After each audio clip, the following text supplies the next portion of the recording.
Hai Sobat Juara, selamat datang di Kelas Juara, tiada hari tanpa prestasi. Kembali lagi sama aku Maitza. Di kelas hari ini kita akan membahas tentang yang namanya kurikulum darurat pandemi. Nah, apa sih kurikulum darurat pandemi itu dan apakah sekarang kurikulum tersebut relevan untuk kelas tatap muka yang sudah dijalankan kembali oleh sekolah-sekolah? Nah, sebelum kita masuk ke topik kurikulum darurat pandemi itu apa, mungkin sahabat juara di rumah ada yang belum tahu nih artinya atau definisi dari kurikulum darurat itu apa. Jadi kurikulum darurat pandemi itu adalah kompetensi inti dan kompetensi dasar yang disederhanakan kemudian mengacu kepada kurikulum 2013, yaitu kurikulum yang saat ini memang dilakukan dan juga diajarkan di sekolah-sekolah.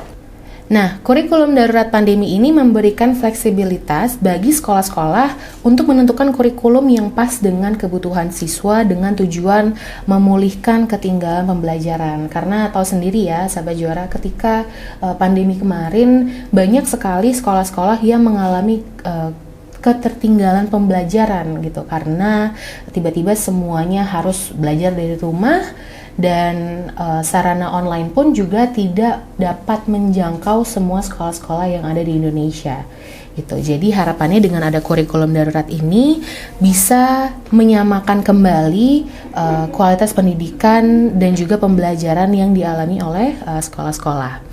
Nah, apakah sebenarnya kurikulum darurat itu efektif atau siswa tidak jadi maksimal gitu ya dalam pembelajarannya? Dan kita hari ini akan membahas juga tentang pros and cons-nya nih dari kurikulum darurat pandemi dengan kurikulum yang selama ini diajarkan kepada teman-teman semua di rumah gitu, dan bagaimana siswa yang sekarang telah masuk ke sekolah kembali, gimana nih dampaknya setelah 2 tahun menggunakan kurikulum darurat pandemi ini gitu. Jadi ketika kita membahas tentang kurikulum darurat pandemi, sebenarnya kurikulum ini dibuat untuk membantu orang tua dan juga guru dalam menyampaikan materi. Jadi karena keterbatasan guru untuk menyampaikan pembelajaran yang dulunya tidak bisa diadakan secara tatap muka dengan siswa, maka dari itu kurikulum kemudian disederhanakan menjadi kurikulum darurat pandemi.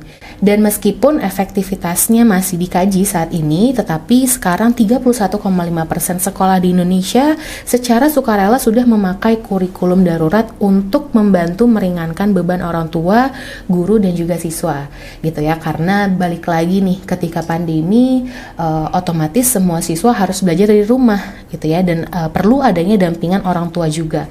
Tetapi terkadang kurikulum yang sedang dijalankan itu cukup rumit gitu ya untuk dipahami oleh orang tua, sehingga kemudian disederhanakan menjadi kurikulum darurat itu yang harapannya bisa mempermudah juga nih untuk orang tua tetap berkontribusi terhadap pendidikan anaknya gitu ya. Nah, sekarang kita ngomongin tentang pros and cons-nya dari kurikulum darurat pandemi gitu. Kalau dari sisi pro-nya gitu ya, materi esensial yang selama ini diajarkan dalam pembelajaran di sekolah tentunya bisa didalami lagi, karena di kurikulum darurat pandemi ini kita pasti belajar tentang dasar-dasar tentang pelajaran yang diajarkan di sekolah gitu ya, sehingga siswa tidak akan kehilangan inti dari pembelajaran meskipun dilakukan secara daring.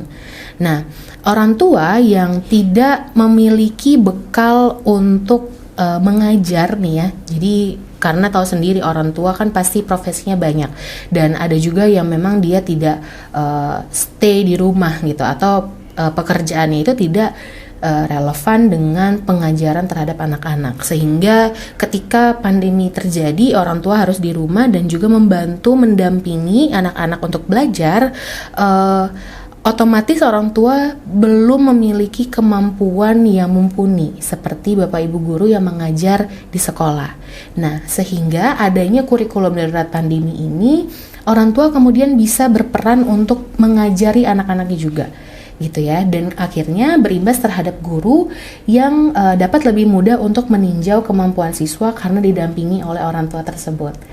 Nah, kalau dari sisi kontranya nih, sahabat juara di rumah, orang tua dan guru yang role-nya kemudian bertambah gitu ya, istilahnya ketika pandemi harus membantu dan mendampingi anak-anaknya di rumah, akhirnya sedikit banyak gitu ya orang tua dan guru juga merasa terbebani nih karena mereka ini tidak terbiasa menggunakan gadget gitu ya, atau laptop misalnya, ataupun smartphone di rumah gitu. Kemudian yang nomor 2 adalah koneksi internet yang tidak merata juga menghambat pembelajaran gitu. Jadi sahabat juara pasti tahu sendiri ketika pandemi terjadi, semua itu shifting gitu ya, dari sebelumnya kita belajar di ruang kelas bersama-sama, terus kemudian harus belajar dari rumah masing-masing gitu, sehingga perlu adanya alat yang dapat menunjang pembelajaran gitu, dimana banyak sekali sekolah-sekolah yang akhirnya beralih ke laptop, kemudian menggunakan smartphone masing-masing untuk pembelajaran. Nah dari situ sebenarnya banyak orang tua maupun guru yang merasa terbebani karena mereka belum terlalu familiar dengan penggunaan gadget tersebut gitu. Kemudian ditambah juga koneksi internet yang mungkin tidak dapat menjangkau seluruh area tempat tinggal sahabat juara di rumah gitu ya. Jadi merasa sedikit sulit untuk keep up dengan pembelajaran karena tidak ada koneksi internet tersebut gitu. Kemudian salah satu kontra lainnya adalah karena tidak dapat bertemu gitu ya dengan teman-teman di kelas maupun dengan guru secara langsung, otomatis hubungan antar guru dan juga siswa dan teman-teman itu akan terhambat juga gitu ya, karena kembali lagi siswa belajar sendiri-sendiri di rumah dan tidak ada koneksi dengan gurunya maupun dengan siswanya gitu. Jadi dari segi sosialisasi maupun dari akhlak pun dan etika ketika belajar di kelas itu menjadi minim gitu ya, sehingga ketika kembali lagi nih ke sekolah ternyata sekarang yang dialami adalah siswa-siswa ini belum cukup memiliki etika yang lebih baik lagi gitu ya untuk dilakukan di sekolah gitu. Jadi selebihnya itu lebih ke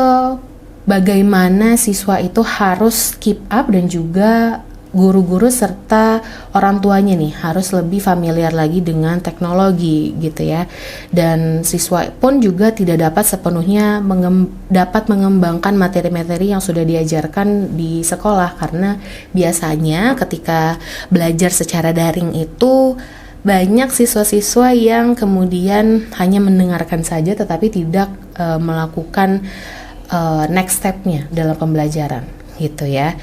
Jadi kalau ditarik dan kesimpulannya nih dari kurikulum darurat pandemi, memang salah satu poin pentingnya adalah guru, orang tua dan murid akan tetap dipaksa untuk dapat memahami apa yang sedang murid itu hadapi gitu ya di dalam era pandemi ini gitu, mulai dari keep up dengan teknologi, kemudian tetap harus belajar di dalam kelas menggunakan kurikulum yang telah disederhanakan, lalu bagaimana caranya harus tetap dapat memiliki etika yang baik gitu, sehingga ketika kembali ke sekolah sahabat-sahabat juara di rumah sudah memiliki etika yang baik terhadap guru dan juga orang tua murid dan sesama teman bahkan ya ketika dalam pembelajaran gitu. Nah sekarang dengan berlakunya kembali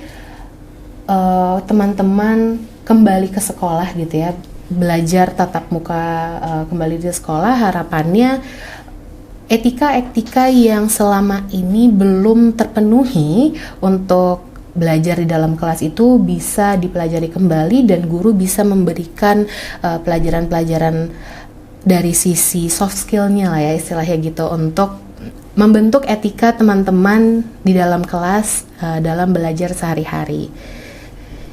Jadi itu aja untuk kelas hari ini. Semoga bermanfaat nih untuk sahabat juara di rumah, dan selamat kembali lagi ke sekolah. Semoga dengan kita sudah kembali lagi ke sekolah dan belajar seperti biasanya, interaksi antar guru dan juga siswa dan maupun siswa dan teman-teman bisa terjalin dengan lebih baik lagi dengan memenuhi etika-etika yang harus dipatuhi nih ketika kembali ke sekolah.